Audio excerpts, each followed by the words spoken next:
Olá, eu sou o engenheiro Sérgio Costa do grupo Nortene Gepol e nesse vídeo vou falar sobre as propriedades hidráulicas dos geocompostos drenantes. Se tiver qualquer dúvida, pode escrever nos comentários abaixo ou então me mande um e-mail para sergio.costa@nortene.com.br. E se puder, curta esse vídeo, compartilhe com sua equipe e se inscreva no canal caso ainda não seja inscrito. Vamos lá? Antes de entrarmos nos geossintéticos propriamente dito, é interessante conversarmos um pouco sobre a drenagem dos solos.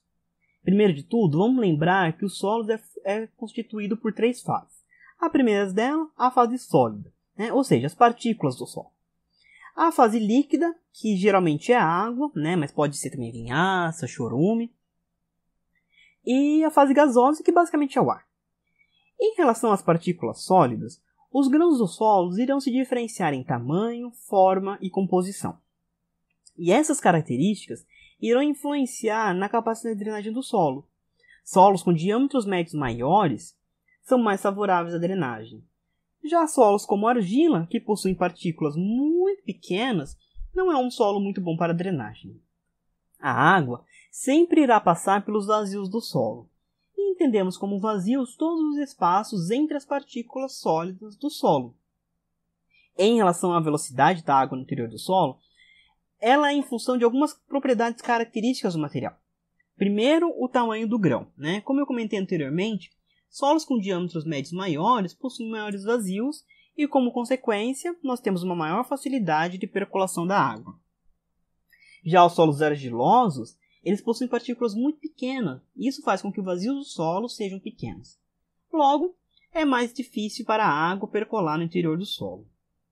Além disso, o tipo e o formato da partícula também influenciam a velocidade da água. Por exemplo, as partículas de argila são quimicamente ativas, e elas atraem as moléculas da água. Há uma atração entre essas partículas e as moléculas da água. Então é como se a água fosse segurada. E isso acaba diminuindo a velocidade da água no interior do solo. Já com solos arenosos, isso não acontece. Um outro fator que pode afetar a velocidade da água é o grau de saturação. A interface solo, ar e água, que gera sucção, também afeta a percolação. Se tivermos o mesmo solo, com o mesmo índice de vazios, a água irá percolar com velocidades diferentes conforme o grau de saturação. Para quem se interessa um pouco sobre o tema, recomendo ler um pouco sobre a mecânica dos solos não saturados. É bastante interessante. E já os geossintéticos, para drenagem. Temos diversos geossintéticos com a função de drenar água disponível no mercado. Mas os principais deles são o geotexto não tecido, que é um material feito de filamentos de poliéster ou de polipropileno. É como se fosse um pano.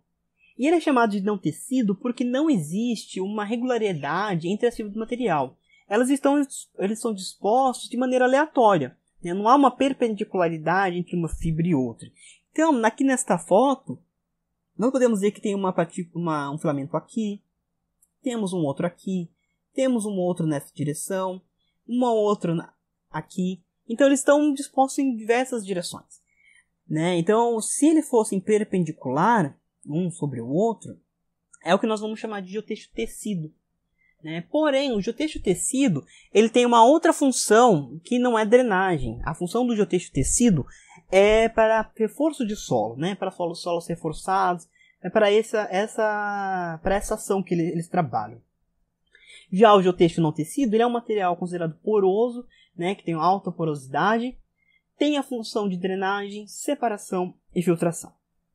O segundo geossintético utilizado para drenagem é a geonete. Esse é um material formado por dois filamentos sobrepostos de polietileno de alta densidade, o PAD. É um material com alto índice de vazios, por isso é um material bom para drenagem. Os índices de vazios delas é comparável, por exemplo, a britas, então para ver como que é grande o índice de vazios desse material. E por ser um geossintético, ele é um material fabricado e que tem todas as suas propriedades de fabricação controladas. Então a geonete vai ter controle na espessura, no peso, na abertura. Todas essas propriedades são controladas durante sua fabricação. E o próprio PAD, que é a matéria-prima, garante à geonete uma alta durabilidade e resistência química. É interessante comentarmos também que a geonete é um material que possui baixa compressibilidade, né, na ordem de 3 a 5%, dependendo do carregamento. Além disso, ela aguenta carregamentos superiores a 1 megapascal, ou 100 toneladas. O terceiro material comum disponível no mercado são os geocompostos drenantes. Né? Ele é um material formado por uma geonete e por um geotexto. Né? A seguir eu vou mostrar algumas dessas configurações. Mas o legal do geocomposto é que ele une as vantagens do geotexto não tecido com as vantagens da geonete.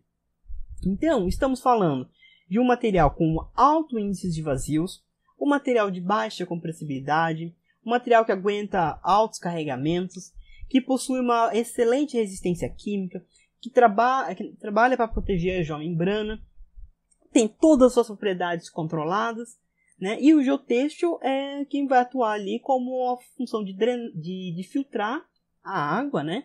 E impedir que o solo ou qualquer outra partícula sólida penetre o interior da geonete.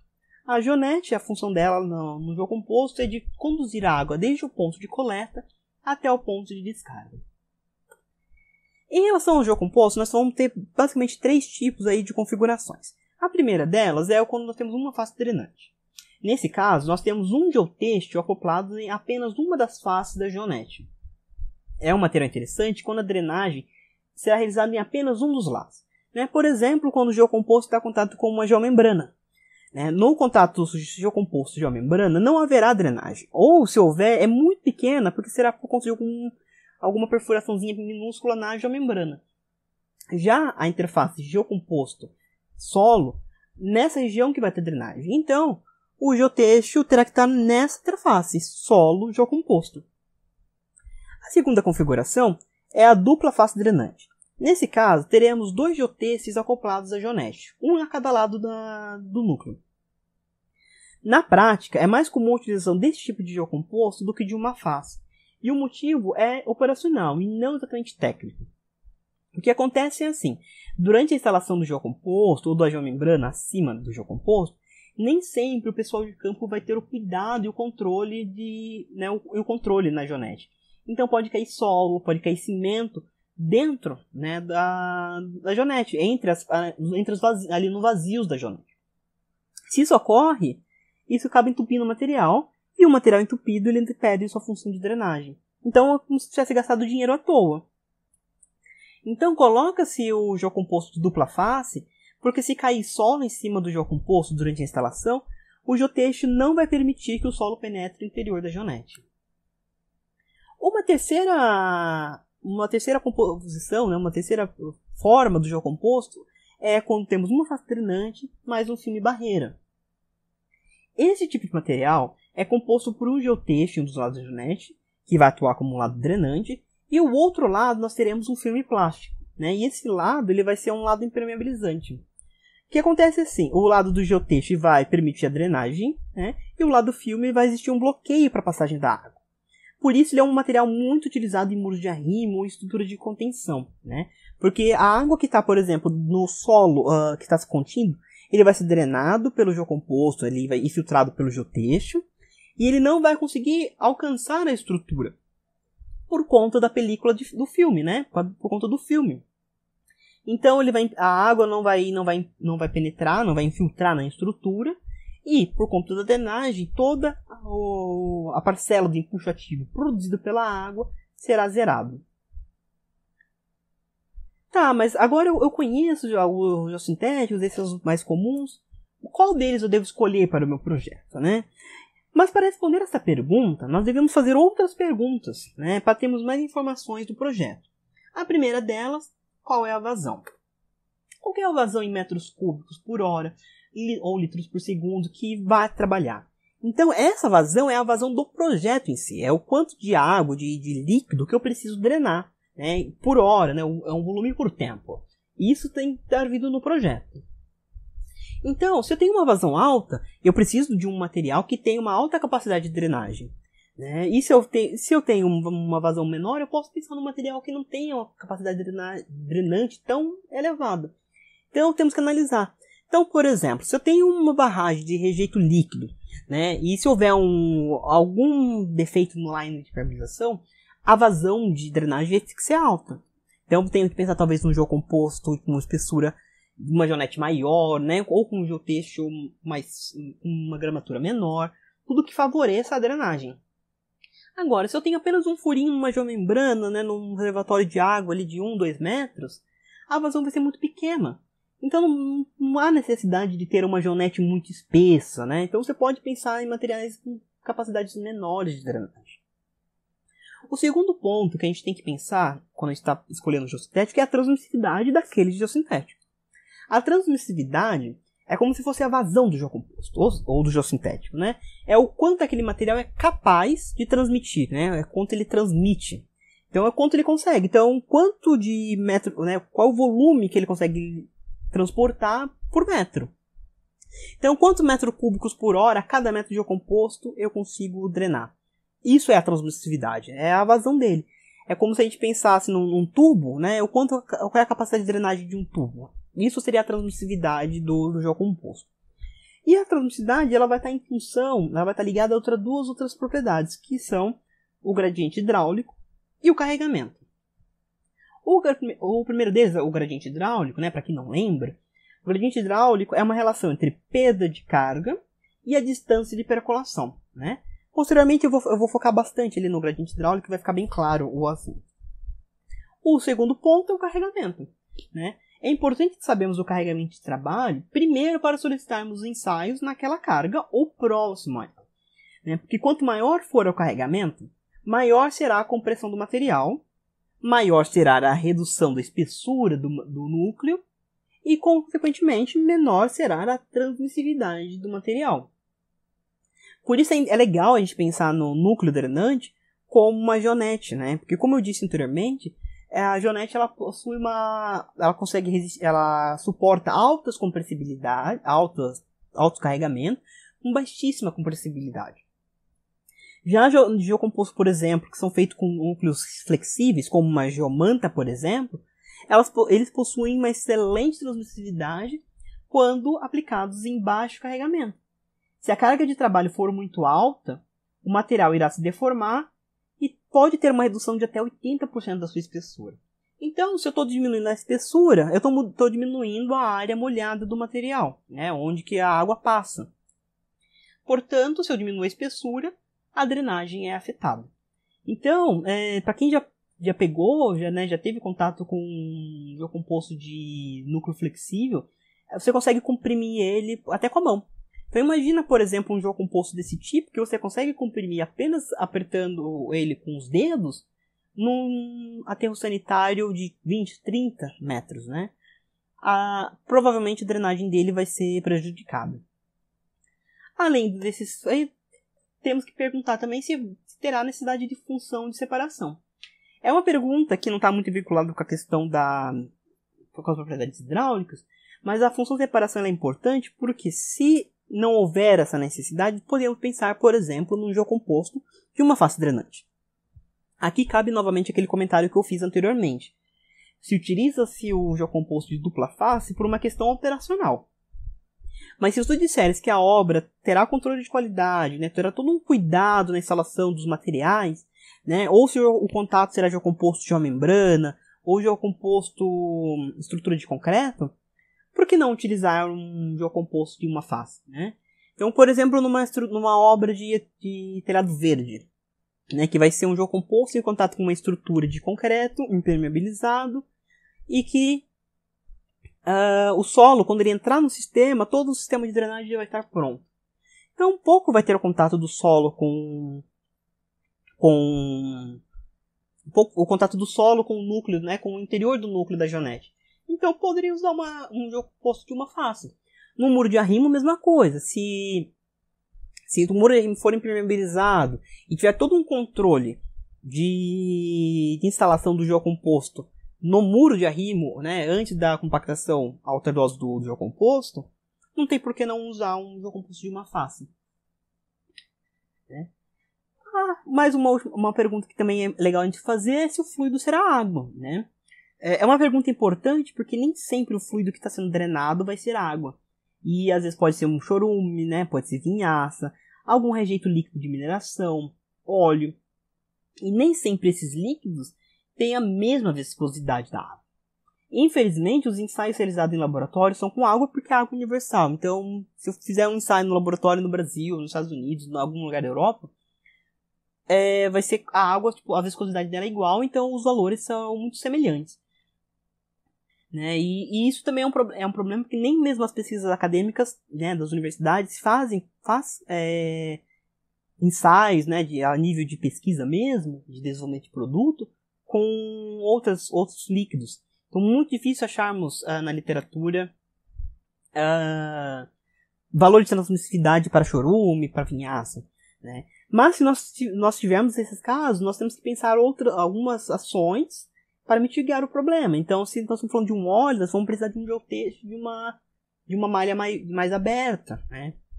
Se nós estamos falando de um líquido de mineração, né, de um rejeito líquido de mineração, que tem alta possibilidade de finos em suspensão, né, de material granulado em suspensão, então nós vamos ter que pensar num geocomposto que não permita a passagem e que não vá matar no futuro. Então todas essas características têm que ser pensado, porque assim nós podemos fazer o quê? Personalizar o geocomposto. O legal do geocomposto drenante é que ele é um material extremamente flexível que pode ser configurado conforme a necessidade do projeto. Por exemplo, eu já presenciei um caso onde que a proteção mecânica da geomembrana era importante. Né? O solo local tinha muita rocha, tinha muita pedra no local, e o cliente tinha essa preocupação de que não podia furar a geomembrana. E mesmo tendo um geocomposto, ele estava com esse receio. Então, na interface geocomposto ou geomembrana, o geotexto utilizado foi um geotexto mais espesso, de 400 gramas, porque a função desse geotexto não seria drenagem, mas sim de proteção da geomembrana. Já o geotexto na interface solo-geocomposto foi um geotexto mais fino, né, de gramatura menor, mas com a função ali de drenar o lençol freático. Então nós tínhamos dois geotextos de gramaturas diferentes, com funções diferentes no mesmo geocomposto. Né? Então é legal o geocomposto porque dá pra gente brincar bastante nessa linha, né? Então, quanto mais rico for o projeto, né, de informações, melhor será a escolha do geossintético e melhor será a personalização do material. Mas, né, já analisei o meu projeto, já tenho minha vazão, já sei qual que é a minha perda de carga. Quais são as propriedades que eu tenho que escolher? Quais são as propriedades que eu tenho que incluir na minha especificação técnica, né? Porque quando a função é drenagem, as propriedades que devem reger o projeto são as propriedades hidráulicas. E é comum pegarmos especificações onde o projetista não tem muito conhecimento do geossintético, ele simplesmente dá um Ctrl+C, um Ctrl+V em algum catálogo e inclui na especificação técnica lá 15, 20 propriedades. Né? E esquece de focar nas propriedades que realmente importam para o projeto. Não que, por exemplo, a propriedade mecânica ela não seja importante. Mas eu entendo que se nós estamos fazendo um projeto de drenagem, o foco é com as propriedades hidráulicas. Elas são mais importantes, né? Então, não que a gramatura, a resistência ao posicionamento não importam. Elas importam, mas importam em outro contexto. Então, se eu estou pensando, por exemplo, num geotexto para a proteção mecânica da geomembrana, as propriedades hidráulicas são propriedades secundárias. O que importa aqui é resistência ao posicionamento, resistência à tração, resistência ao rasgo. São as propriedades mecânicas, né? Gramatura. São essas propriedades que importam mais do que as propriedades hidráulicas. Se eu estou falando de um reforço de solo, né, de um solo reforçado, né, de um muro reforçado, a resistência à tração, as propriedades de atrito são mais importantes do que as propriedades hidráulicas. Então temos que saber quais são as propriedades que nós queremos. E quando nós estamos falando de drenagem, as propriedades hidráulicas são as propriedades que devem reger o projeto.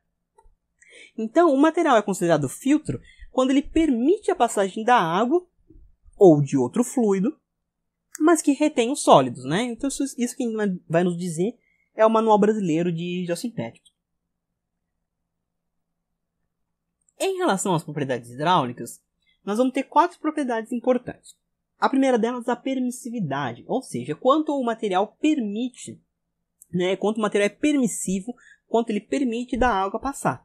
Né? Então ele é uma propriedade geralmente normal, então passa de cima para baixo, é quanto o material permite que ele seja atravessado pela água ou pelo fluido. A transmissividade é o quanto o material é transmissível, o quanto ele consegue transmitir, ou seja, o quanto ele consegue carregar de vazão. Então, enquanto a permissividade entre aspas, aí, uma resistência da água a atravessar o material, a transmissividade é quanto esse material consegue transportar no interior dele, né? Vou falar um pouco mais daqui a pouco sobre essas duas propriedades. Além da permissividade e transmissividade, temos a abertura de filtração e a abertura aparente. Essas duas últimas, elas são específicas do geotexto. A abertura de filtração e a abertura aparente estão meio que relacionadas com a granulometria do solo, né? São propriedades que indicam o diâmetro que uma partícula pode atravessar o material. A abertura de filtração indica o diâmetro máximo que a partícula atravessa o geotexto, e a abertura aparente é o diâmetro em que 95% das partículas passam pelo material. Por isso a gente não vai ter muito foco nelas, porque elas não são propriedades exatamente da água, né? Elas são mais relacionadas com a granulometria do solo. Mas elas são propriedades importantes quando, por exemplo, há a possibilidade de carreamento de partículas sólidas pela água. Assim podemos saber se vai haver acumulação ou se o geotexto irá reter ou não essas partículas, né? É importante, por exemplo, se nós estamos pensando num exemplo, assim, nós estamos fazendo uma drenagem de uma barragem, né? De um rejeito líquido e que tenha lá, como eu comentei, uma alta concentração de material fino em suspensão. A drenagem desse material vai acarrear os sinos. Será que esses sinos não vão penetrar os filamentos do geotexto e lá vão ficar? E com isso vão, com o tempo, comatar o material? Então temos que pensar. Por isso que é importante a gente saber a abertura de filtração e a abertura aparente do geotexto. E se nós estamos falando de um composto que vai geotexto, é importante sabermos essas propriedades também. Mas entendo que elas são propriedades mais voltadas à granulometria do solo, né? Para saber se o solo vai passar ou não, se vai ser retida ou não. Vamos focar aqui sobre as permissividade e translucidade, porque elas estão mais voltadas realmente à drenagem, né? Dos materiais. Permissividade, né? Então, a permissividade ela é uma função que está relacionada à permeabilidade. E o que é a permeabilidade? A permeabilidade é a velocidade com que a água percola em um meio poroso, né? Ali a unidade dela é metro por segundo, né? Centímetros por segundo, que é uma velocidade. Meio poroso na mecânica dos solos é o solo. Aqui na engenharia dos geossintéticos é o próprio geossintético, né? Então, nós vamos, a velocidade da água dentro do interior de um geotexto, no interior de um geocomposto, né, da geonete. Essa é a permeabilidade. E no geossintético, então, nós vamos ter dois tipos de permeabilidade. A primeira delas é a permeabilidade normal. É a permeabilidade na direção normal ao plano geossintético. É atravessando o material de cima e baixo, né? Então, como se ele saísse deste ponto e viesse para este ponto aqui. Então, essa é a permeabilidade normal. E a permissividade está vinculada à permeabilidade normal. Né? Então, a permissividade é uma relação entre a permeabilidade normal e a espessura do material. É como se eu pego a permeabilidade normal e divido para a espessura. E por que eu divido? Porque quanto mais espesso for o material, menos permissível ele é. Ou seja, é mais difícil para a água passar. Então, é mais fácil para a água passar, por exemplo, um geotexto de 1 centímetro do que um geotexto, por exemplo, se existisse de 10 centímetros, né? Uma analogia, assim, é muito mais fácil eu correr 10 metros do que correr 1 quilômetro. É mais difícil, né? Então, quanto maior for essa espessura do material, menos permissível ele é. Ou seja, tem mais barreira para a água ultrapassar. E agora, se formos para a lei de Darcy, né, nós temos lá que a vazão é a permeabilidade, né, no caso a permeabilidade normal, vezes o I, que é o gradiente hidráulico, e A, que é a área. O I, que é o gradiente hidráulico, é uma relação entre a perda de carga, ΔH, e a distância de percolação, ΔL, né? Como a água está... A distância de percolação é exatamente a espessura do material, porque ele está indo da face superior até a face inferior, então ele está atravessando o material, o ΔL vai ser a espessura. Né? Então, nós substituímos aqui no ΔL pelo D. E a área? Essa área é a área de infiltração do material. Então, se nós estamos pensando nele, por exemplo, na horizontal, né? E a água está vindo de cima, vai atravessar ele e depois vai continuar no sentido descendente até penetrar no solo de novo. Então, analisando, por exemplo, aqui na figura na esquerda. Nós temos aqui essa área achurada, que é a área de infiltração da água. Então, ela vai ter um comprimento C e uma largura B, né? Que pode ser, por exemplo, larguras métricas mesmo. Assim, comprimento de 10 metros por largura de 2, né? 5 metros por largura de 2. Então, é uma área grande mesmo.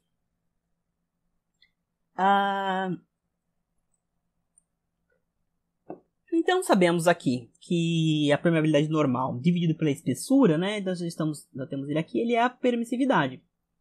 Então, para achar a permissividade através de ensaios, a gente passa todos os elementos que estão multiplicando do lado direito para o lado esquerdo, né? Então, dividindo a vazão. Então, aqui nós reescrevemos a fórmula, né? Permissividade, que é a permeabilidade normal dividida pela espessura, será a vazão dividido pela perda de carga, que é H, vezes a largura do J composto vezes o comprimento do J composto. Né? E que no final nós teremos aqui o valor da permissividade. Mas por que a unidade dele é segundos a menos 1? Né? É uma unidade estranha, né? Diferente. Isso acontece porque se a permissividade é permeabilidade normal dividido pela espessura. Permeabilidade é dado em metros por segundo ou centímetros por segundo. E a espessura é dado em milímetros ou centímetros. Então nós temos aqui uma unidade de metro por tempo. Na permeabilidade e metro na espessura. Quando nós temos divisão de fração, né, a matemática diz que nós copiamos o numerador e multiplicamos pelo inverso do denominador. Então fica lá metros por segundo vezes 1 dividido por metro. Metro dividido por metro, nós vamos ter 1 sobre S, ou o inverso do segundo, né? Segundos a menos 1. E aqui temos o ensaio da permissividade, como que ele é feito. Então as normas que regem esses ensaios é a norma brasileira, a BNT, NBR ISO 11058 ou a STM 4491. Como que acontece esse ensaio? Bem, aqui no número 2, nós temos a captação, né? Então, nós podemos colocar um becker ali e calcular o volume. Olha, vou coletar 100 ml e calculo o tempo. Tem o volume, tem o tempo, eu consigo encontrar a vazão, né? Porque vazão é volume por tempo, né? Então, coloco o becker ali, fico medindo o volume que está saindo e o tempo. Tendo um, tendo o outro, eu acabo encontrando a vazão de saída. Além disso, temos aqui no item 3 o que nós chamamos de ΔH, que é a perda de carga. A saída, geralmente tem uma cota fixa, né? Então, sabemos a cota de saída e sabemos a cota de entrada, a diferença entre elas é a diferença de carga, né? Então, o nosso ΔH. Então, temos o nosso Q, que é a vazão, temos o nosso ΔH, que é a perda, precisamos apenas ali da área, né, para podermos calcular a permissividade. A área, ela está aqui no número 1, que é a amostra. A amostra, ela vai seguir exatamente, né, o diâmetro do tubo aqui, ou a área de percolação desse tubo. Sabendo o diâmetro desse tubo, eu encontro a área da amostra, a área permeável, né, a área molhada dessa amostra, consigo calcular então a permissividade. A segunda propriedade, né, hidráulica, bem importante, é a transmissividade. Na verdade, ela é a propriedade mais importante dentre as quatro. A transmissividade ela é a mais importante de todas. E ela também está relacionada à permeabilidade. Mas não em relação à permeabilidade normal, mas sim em relação à permeabilidade planar. Ou seja, é a permeabilidade na direção paralela ao plano. Então, como se a água saísse da direita para a esquerda ou da esquerda para a direita. Mas ela segue o fluxo do J composto. Então, se o J composto ou o JT esteja, por exemplo, na vertical, o fluxo ali, se for planar, ele vai ser de cima para baixo. Ele vai acompanhar esse J composto. Se o J composto estiver num plano, a direção ali provavelmente vai ser paralela, então ele vai acompanhar a inclinação que o J composto estiver sendo colocado. E a transmissividade, ele é um produto, na verdade. Ele é produto entre a permeabilidade planar e a espessura. Por quê? Porque lá na permissividade nós dividimos, né? Então quanto maior for a espessura, mais difícil para a água passar, né? Então Quanto maior a espessura, menos permissivo era aquele material. Aqui não. Aqui, quanto maior for a espessura, maior será a capacidade. Porque se eu estou aumentando a espessura do material, eu estou aumentando a área molhada deste material. Se eu estou aumentando essa área molhada, então eu estou aumentando a capacidade que esse material tem de drenar. Então, se eu tenho um material, né, de 1 centímetro, depois um outro do mesmo material de 10 centímetros, o de 10 centímetros vai ter maior capacidade de drenagem do que de 1 centímetro. Né? Aqui a unidade fica mais fácil de entender, que é metros quadrados por segundo. É mais simples porque, na verdade, é como se a gente fosse metro cúbico por segundo a cada metro. Né? Então, se nós temos 1 metro, né, por exemplo, 3 metros, então é a capacidade que cada metro tem. Né? Qual é a vazão que cada metro terá? Então, cada metro, nós temos 1 metro cúbico por segundo. Essa é a vazão que aquele geocomposto pode drenar. Né? Então, se nós voltarmos novamente lá para a lei de Darcy, né, da mecânica dos solos, nós temos que a vazão é a permeabilidade desde o gradiente hidráulico vezes a área. Nós já sabemos que o gradiente hidráulico é a diferença de pedro de carga pela distância de percolação. Lá na permissividade, a distância de percolação era de cima para baixo, porque era a distância a qual a água percolava no interior do geossintético, né? Então, quanto ele passaria. Aqui, na transmissividade, ele acompanha o geocomposto. Então, é como se fosse o comprimento do geocomposto, porque ele começa no ponto 1 e no ponto 2 ele acompanha. Essa é a distância de percolação daquele material. Então, se nós substituirmos aqui, o nosso ΔL será exatamente o comprimento, né? Aqui na figura da esquerda, a gente mostra que temos aqui em vermelho a área molhada, né? Imagina que essa região em branco fosse como se fosse a parede de um tubo de PVC, né? Aqueles que a gente utiliza em drenagem de casa. A água ela vai passar no interior, naquela área molhada que está entre essas paredes, né? Está no interior desse tubo. É como se fosse isso no geocomposto.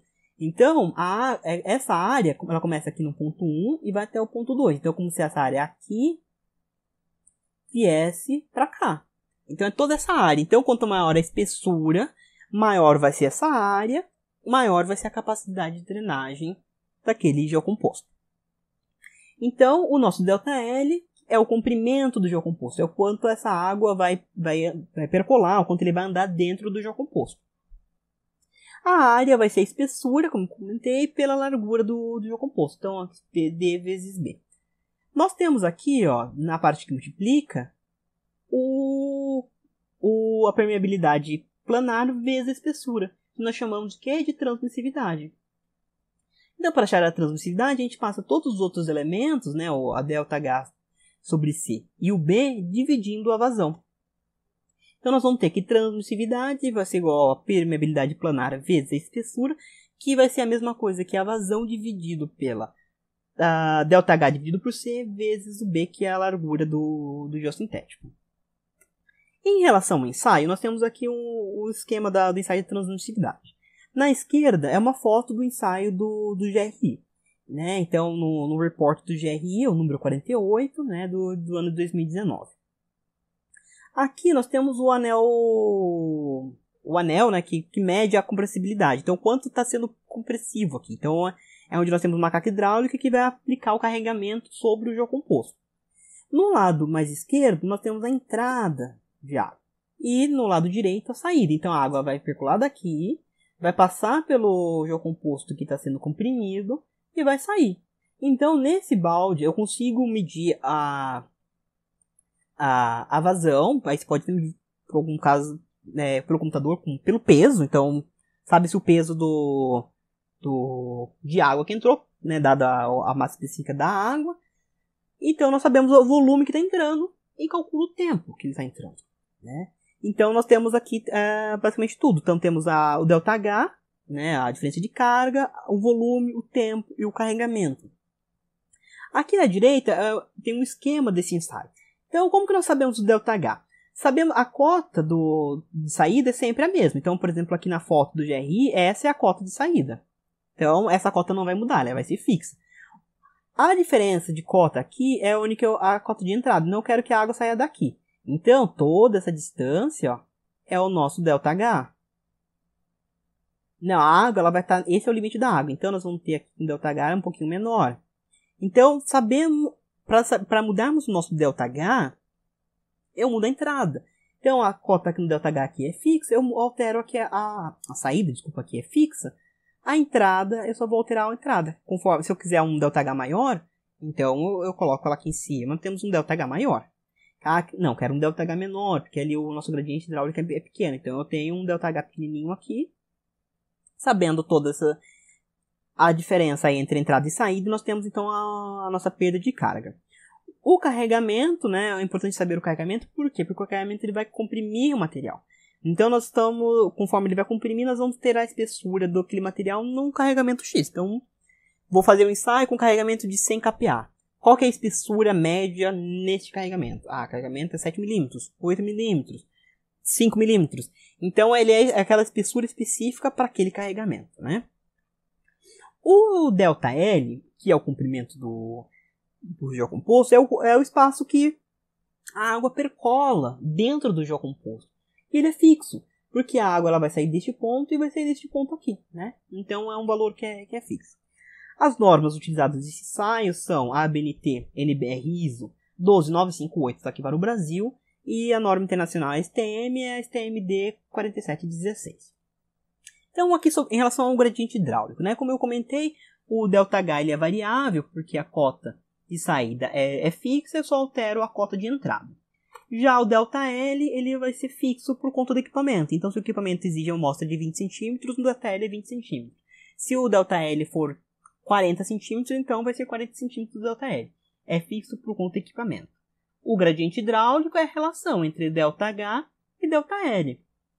Se o ΔL é fixo, para mudar o I, eu tenho que mudar o...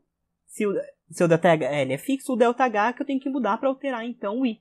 Então, quanto maior for o ΔH, maior será o I. Quanto menor o ΔH, menor será o I. Então, é uma função que o I está relacionado diretamente com a perda de carga. O gradiente hidráulico ele não pode ser zero. E aí nós temos alguns motivos por isso. O primeiro deles é que para ser zero, ou o ΔH ou o ΔL tem que ser zero.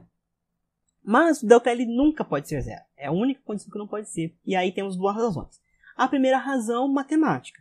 Nenhum número pode ser dividido por zero, né? Qualquer número dividido por zero é erro. Não existe. Então, o ΔL já não poderia ser zero por isso. Né? Por uma questão matemática. Mas temos uma questão física também. Se o ΔL é zero, isso significa que aqui não tem material. Né? Se aqui é zero, então quer dizer que não tem material. Se não tem material, então não tem gradiente hidráulico ali, né? Porque se fisicamente o ΔL for zero, é porque não existe material. Então, novamente, o gradiente hidráulico vai estar em função da perda de carga. Mas, então, para o gradiente hidráulico ser zero, né, o ΔH, a perda de carga, terá que ser zero. Só que para o ΔH ser zero, quer dizer que não há perda de carga. Então, a perda de carga é zero porque não existe perda. Se não existe perda, não existe percolação. Então, se não existe percolação, não tem drenagem. Então, nunca o gradiente hidráulico pode ser zero. Ele pode ser muito próximo de zero, mas ele não é zero. Tá? Então, ele pode ser muito próximo, mas zero ele nunca vai ser. Né? Então, e o gradiente hidráulico é sempre menor ou igual a 1. Mais pra frente eu vou explicar por quê, né? Na verdade, a seguir eu já explico por quê. Então, o gradiente hidráulico ele vai variar. Ele é sempre maior que zero e menor ou igual a 1. Né? Então, então, o gradiente hidráulico, novamente, é a relação entre a perda de carga e a distância de percolação. Temos aqui o esquema novamente. E as pessoas entendem que, exatamente por ver o ensaio, que é uma relação de tangente, né? Então, as pessoas têm essa tendência de achar que é uma tangente. Por quê? Porque tem o ensaio, o esquema desse ensaio, então nós vamos fazer uma decomposição de forças. Olha, eu tenho um ΔH que está na vertical e tenho um ΔL que está na horizontal. ΔH na vertical e ΔL na horizontal, então nós temos um ângulo alfa. Então, se é dividido um pelo outro, a divisão do cateto oposto pelo cateto adjacente, nós temos uma tangente. Então, as pessoas tendem a pensar que o I na verdade, seria igual a tangente de alfa, que é ΔH por ΔL. Exatamente por ver o ensaio. Mas na prática não é. E isso é uma coisa que é talvez um pouquinho difícil de ver no começo, mas é bem simples de entender. Porque, na verdade, é uma relação de seno. Isso que eu falei agora, ele não existe, né? Da questão do tangente. E eu vou mostrar aqui num esqueminha, num talude, por exemplo, né? Vamos pensar nesse desenho. Imagina que nós temos um talude de inclinação alfa e que na escavação deste talude nós encontramos água. Então, o fundo do reservatório vai estar, por exemplo, 2 metros abaixo do lençol freático. Então, nós temos aqui uma perda de carga. Ele está saindo deste ponto e a água vai vir até este ponto aqui, né? Porque é onde eu vou fazer a coleta com um tubo perfurado, por exemplo. A água, né, ela vai se percolar pelo interior do geossintético. Então, ela vai percolar deste ponto até este ponto. Mas ela percola em direção paralelo ao geossintético. Então, ela não percola na direção horizontal. Ele vai percolar na inclinação. Então, se nós fizermos novamente a decomposição de forças, a gente vai ver que nós temos o ΔH no cateto oposto, mas o ΔL ele vai estar onde? Né? Que aqui é onde a água percola. Na hipotenusa. E a relação entre cateto oposto e hipotenusa nós chamamos de seno. Então, o seno de alfa é igual ao ΔH dividido por ΔL, e que ΔH sobre ΔL é I. Então, o I ele é exatamente o seno do alfa. Então, o I é sempre o seno do alfa. É uma maneira da gente ver isso. Então, por exemplo, né, eu mostrei ali num talude inclinado. Né? Então, nós temos aqui o ΔH. O ΔH sempre é a perda de carga. O ΔL ele varia conforme a inclinação, porque é a percolação no interior do geossintético. E se nós temos o caso, por exemplo, extremo, que é o muro de arrimo, né? Nesse caso, nós temos aqui a água, o nível da água no interior do solo. Nós temos uma perda de carga. Ele sai deste ponto e sai até aqui onde nós vamos ter o barbacão ou um tubo perfurado para a captação dessa água. Então, temos a perda de carga. A água ela vai percolar exatamente essa distância. Esse é o caminho que a água vai percolar. Então, mesmo a distância da perda de carga é a distância de percolação. Então, elas são iguais, o ΔH e o ΔL. Acima do nível do lençol freático não tem drenagem porque não tem água. Então, aqui nós não vamos considerar, né? Então, sendo o ΔH igual ao ΔL, a divisão de dois valores iguais é sempre 1. Então, o I, nesse caso, é 1. Então, mas tá, se eu disse que o I é o seno do alfa, né? E eu tenho que o I é 1, qual que seria o alfa, qual a inclinação do talude, né? Qual é o ângulo do talude em que o seno daria 1? Se a gente fizer o arco-seno de 1, 90. Então, qual que é a inclinação deste muro de arrimo? 90. Então, exatamente, 90 graus é quando reflete a uma inclinação, né? Um gradiente hidráulico I de 1. Eu disse, né, que o gradiente vai sempre variar de 0 a 1. E aí, é fácil de a gente entender isso quando a gente volta lá na matemática trigonométrica do colegial. Que a gente tem esse círculo, né, que é um gráfico que subia, depois que descia, né? Então, variava de 1 a menos 1. O gradiente hidráulico não pode ser negativo, né? Porque do mesmo jeito que se o ΔH for 0, ele não existe, né? Não tem perda de carga. Para o I ser negativo, quer dizer que o ΔH teria que ser negativo, já que também não podemos ter ΔL, né, comprimentos negativos. Para o ΔH ser negativo, quer dizer que nós não estamos tendo perda de carga, nós estamos tendo um ganho de carga. E para ter ganho de carga, nós só poderíamos utilizar com bombeamento, e aí já são outros materiais, não se justificam para os geossintéticos. Então, o I sempre vai variar de mais que 1 até mais que 0 até 1. Então, por exemplo, se eu tenho um talude aqui de 60 graus, o I, o gradiente hidráulico referente a isso, vai ser 0,86, né? Claro que aí tem que variar os projetos, estou considerando que é do topo, né, até, por exemplo, a base do reservatório, por exemplo. Então, deixa eu mostrar um exemplo aqui num desenho, para ver se aqui mais está. Então, eu fiz uma escavação para uma fazenda de cana que eu vou reservar aqui vinhaça. Eu fiz uma escavação aqui com um ângulo de 60 graus. Né? Só que durante a escavação encontramos água. Né? Então nós vamos ter água aqui, né? Que seria o lençol freático. Né? Então ele começou a vazar para dentro do reservatório antes de eu impermeabilizar. Só que eu não quero que tenha água porque isso vai afetar a geomembrana ou pode misturar com a vinhaça. Não quero, então eu preciso drenar. Então eu vou pôr o geocomposto exatamente nessa interface aqui do dos taludes, né? Claro que até lá em cima, ancorado, eu só, né? É toda essa região aqui. E o fundo do talude, né? É o fundo do reservatório. A captação, a drenagem, eu vou colocar algumas trincheiras. Então eu ponho, por exemplo, 3 tubos, né? Então o que a água vai fazer? A água, ela vai pegar então a água ela vai descer pelo talude, vai ficar nesse tubo. Do outro lado, a mesma coisa. E entre os tubos nós vamos ter aqui a drenagem, né, por trincheira. Então, nós temos aqui uma perda de carga para a região que está no talude. Temos uma inclinação de 60 graus. Nosso I, então, é um I referente a 60. Então, o I aqui será 0,86. Esse é o nosso gradiente hidráulico. E o ΔL é o comprimento aqui que nós vamos estar, que é a área de percolação, né? Não vamos considerar aqui o fundo. Então é isso, assim. Então, é isso que significa. Se eu tenho um talude de 60 graus, nós vamos ter um I de 0,866. Então, o alfa, né, a inclinação, assim como, né, a inclinação dos taludes vai variar de 0,90. Mais que isso, raramente nós vamos ter, né? Então, nós vamos pensar, por exemplo, num talude aqui. Nós temos aqui, por exemplo, 60 graus. Muito difícil, e eu não consigo imaginar uma situação em que nós vamos ter um talude com inclinação maior que 90 graus, né? Com um vazio aqui. Talvez por uma escavação, alguma coisa temporária, alguma coisa assim, mas uma criação de um talude negativo não existe. Eu não consigo ver uma aplicação para isso. Talvez por um processo erosivo, mas não é o caso aqui. Nós não vamos entrar nesse mérito. Então, vamos adotar que a inclinação do talude vai sempre ser maior que 0 até 90 graus, né?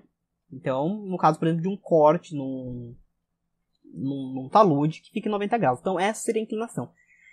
E por que maior que 0 também, né? Se o talude tiver inclinação 0, quer dizer que nós não temos um talude. Nós estamos dentro de um plano. Então, o talude ele tem que ter uma inclinação mínima. Mesmo que seja, por exemplo, 10 centímetros em 1 quilômetro, né? Dividido um pelo outro vai dar 0,0001. É uma inclinação muito próxima, está bem próximo a 0. Mas não é 0, né? Porque se for 0, nós não estamos falando de um talude, estamos falando de um plano. Então, se o talude tem que ser maior que 0 e ele vai até 90 graus, então quer dizer que o seno desses ângulos, né, que é o I, vai variar de 0 até no máximo 1. Né? Tá, mas você comentou de um exemplo, né, que de um talude ali, de um corte, né, de um reservatório de 60 graus, e que tem um I diferente, né, um de 0,866, né, 0,866.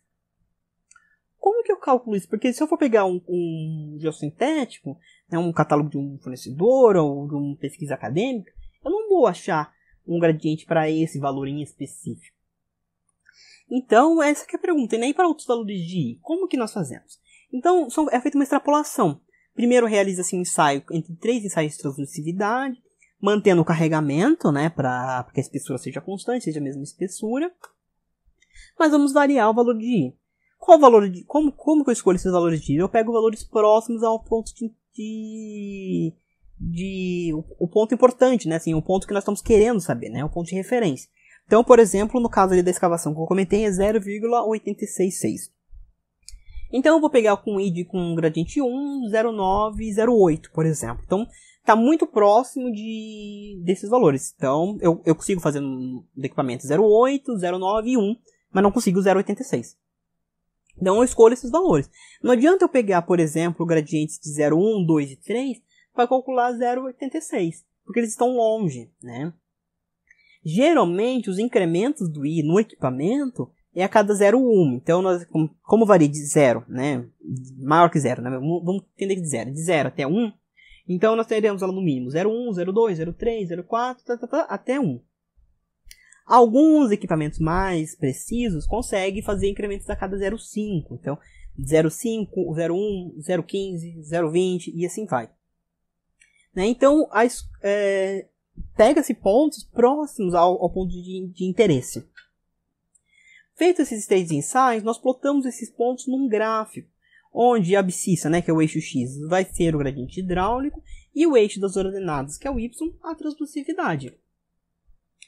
A partir desses 3 pontos, determina-se uma curva, né, uma linha de tendência, e a partir dessa reta, pega-se a equação dessa reta e calcula-se, né, com a equação da reta, calcula-se a velocidade necessária. Utiliza-se a reta, aquela que mais se adequa aos pontos. Então pode ser tanto linear, logaritmo, exponencial.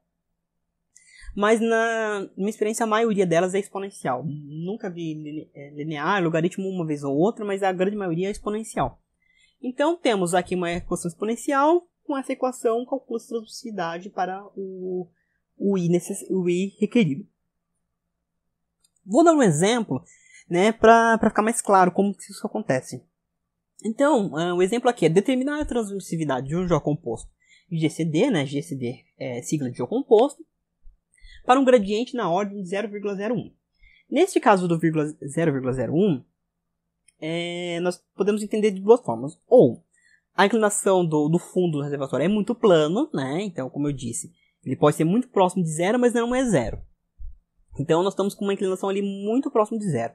Ou quando o furo, né? Então, nós estamos falando aqui de uma restrição muito plana. Ou quando o local do furo, ou ponto de captação, é muito longe do ponto de coleta.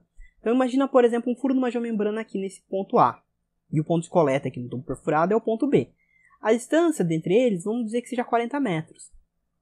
O furo de uma geomembrana não é uma coisa muito grande, é uma coisa de meio milímetro, né? um milímetro ali, meio centímetro. Então a vazão é muito pequena. Se a vazão é pequena, a perda de carga é pequena, né? Ela vai tender a zero, mas não é zero, né? Ela vai tender a zero. Se ela vai tender a zero, né? Então a perda de carga é 0,00 litros por hora, uma coisa assim. Então, nós temos uma perda de carga muito pequena. Ainda vou dividir por uma distância muito longa. O nosso I vai tender a zero novamente, mas ele não vai ser zero. Ele vai ser muito próximo a zero, mas não é zero. Então, acontece nessas duas situações. Para o gradiente 0,01 ou 0,001. Eu já vi casos que o cliente exigiu que fosse 0,001. Então, nesses casos, ou o fundo é muito plano, ou porque a perda de carga é muito pequena. Então, nós podemos considerar aí um gradiente muito baixo. Vamos fazer o ensaio de acordo com a STM 4491, mas é semelhante à NBR, tá? Os dados do geocomposto, aqui a largura da amostra é 20 cm, porque é o que o equipamento exige. O equipamento lá precisa que seja largura máxima de 20 cm. A espessura dele aqui, apenas para a gente poder calcular, se quisermos, a permeabilidade planar, é 7 mm. Primeiro calcula-se a vazão, né? Como eu disse, então a vazão é fácil. Eu coloco lá um balde, um becker, alguma coisa, calculo o volume. O volume de 250 ml, 100 ml, em um determinado tempo. Posso cronometrar, né? Colocar um becker lá e ficar olhando, ou então eu posso pelo peso. Se eu sei o peso da água para 100 ml, né? Que é 100 gramas, então chegou em 100 gramas, a balança mede, diz quanto tempo foi. Então é uma coisa bem simples até. Para fazer com o computador. Então tem um balde, por exemplo, de 1 litro, a cada 100 ml eu conto o tempo necessário. 100 ml, 4 segundos. Né? Para chegar nos 200 ml, 8 segundos. Então tem a diferença entre tempos. Consigo calcular o volume aí e a vazão muito rápido. Calcula-se a transmissividade para cada leitura. Olha, a transmissividade é a vazão dividido pelo gradiente hidráulico vezes a largura. O B é dado, porque é fixo, né? Que é 0,2 nesse caso. O I também, porque eu estou dizendo que eu quero, para cada ensaio, terá um gradiente num gradiente específico. 0,1, 0,2, 0,5, 1. Então, para cada ensaio tem um valor I fixo. Então, o B, o que eu calculo, né? Pelo volume por tempo. Tendo esses 3 parâmetros que já estão dados, eu consigo calcular a transmissividade para cada leitura. Que assim como a gente faz lá nos ensaios de permeabilidade da mecânica dos solos, várias leituras, né, e tiramos a média, nós devemos fazer isso. Então, são feitas calcula várias transmissividades e tiramos a média desses valores. Uma outra abordagem também é calcular não a transmissividade média, mas calcular o volume médio. Então, calculou o volume médio. Como o I e o B são fixos, nós temos logo a transmissividade média. Podemos calcular o volume médio. Então, ou o tempo médio, né? Podemos calcular várias médias aí, o importante é termos uma média de pelo menos 3 pontos.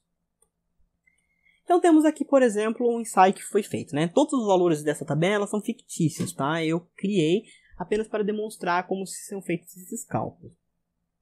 Então é um ensaio de transmissividade realizado com gradiente 0,1. Foram usadas duas amostras, amostras 1 e amostra 2. Para cada amostra foram feitas 3 leituras. Leitura 1, 2 e 3 para a amostra 1 e leitura 1, 2 e 3 para a amostra 2.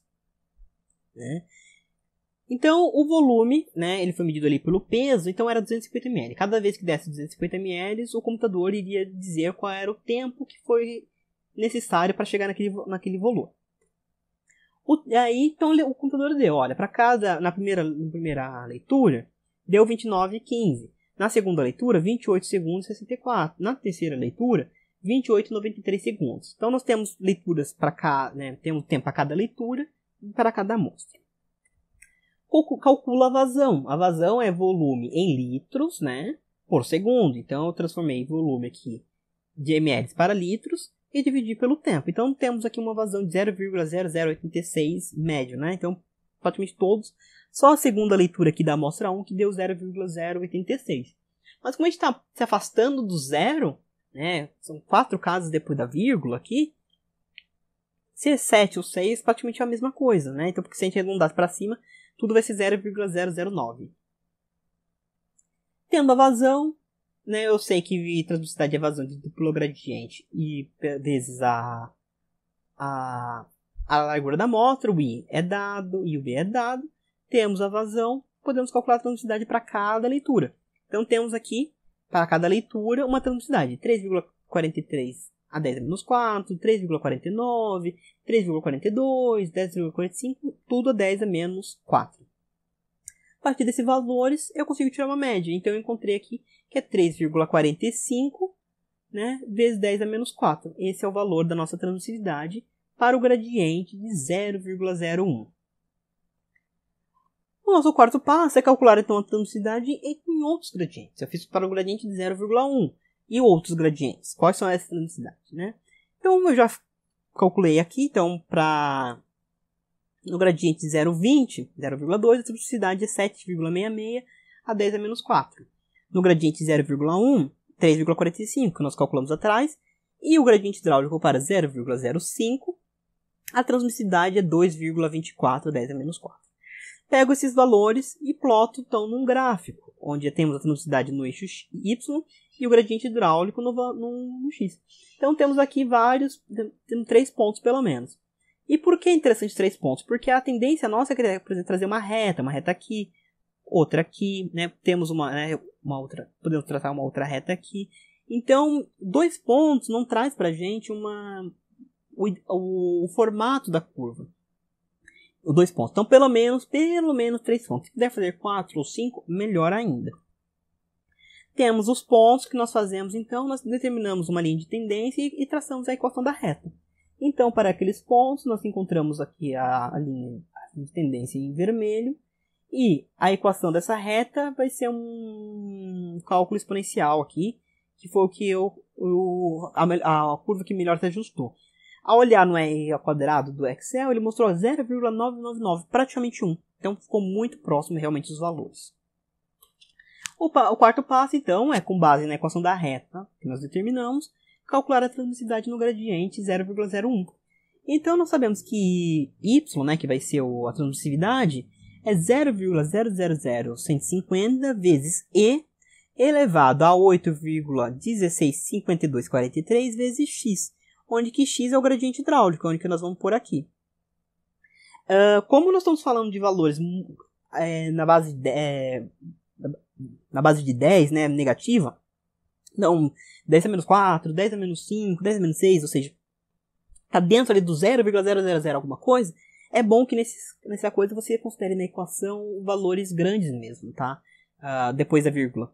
Então 6, 7 casas, 8 casas depois da vírgula são valores assim adequados para ter um valor aproximado.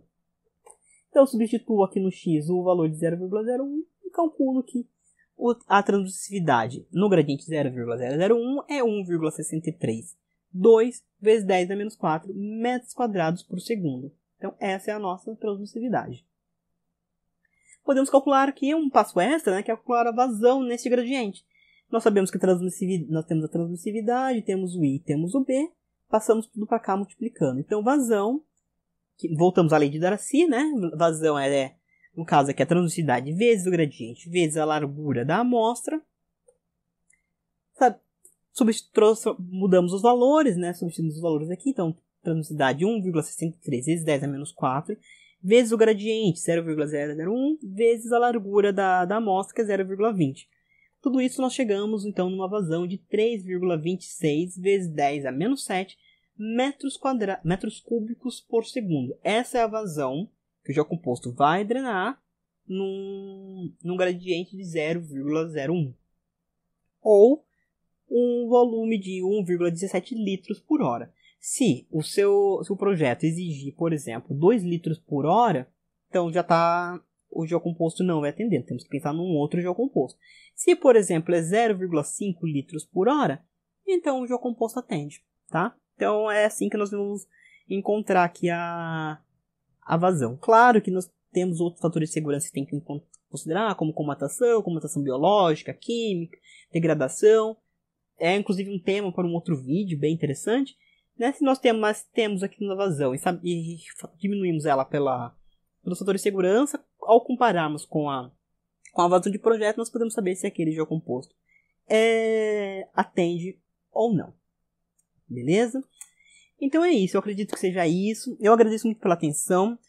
O vídeo ele ficou um pouco longo, mas é que o assunto ele é muito interessante, ele tem muitos detalhes, então acaba sendo um vídeo grande mesmo, né? E novamente, curta o vídeo se gostou, porque isso ajuda bastante o canal a crescer e ao YouTube mostrar esses vídeos, a sugerir esses vídeos para outras pessoas. E se inscreva no canal caso ainda não seja inscrito. Muito obrigado pela sua atenção.